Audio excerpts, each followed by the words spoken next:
The whole point of having teachers write down essential, thought provoking, open ended questions is because as new teachers, you don't have the skill always or the flexibility on the spot to ask a question that's going to elicit the type of responses and discussions that you want. When I was trained, they told us to put that in a section of the lesson plan. But I agree with you. What good is putting all the questions in one section? Well, because a lesson plan is like a screenplay. So it makes no sense to follow any particular prescribed format other than something that is logical to how the lesson will unfold, because that provides maximum value for the teacher who's using it.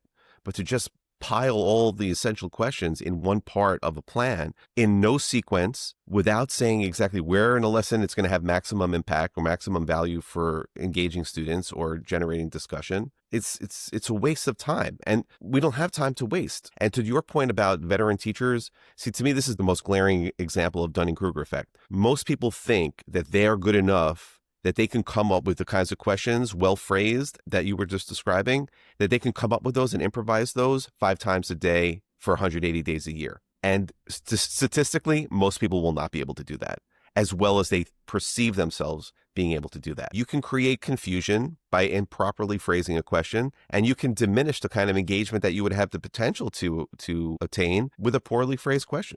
It's just true.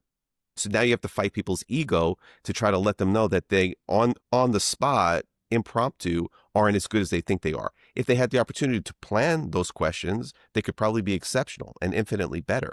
But to think that you're going to be able to, on your feet, be able to phrase questions well enough, consistently enough, that you don't need to have a plan where you have thought about these questions, just lacks the humility that we need to have in order to make the changes that we need to see in education.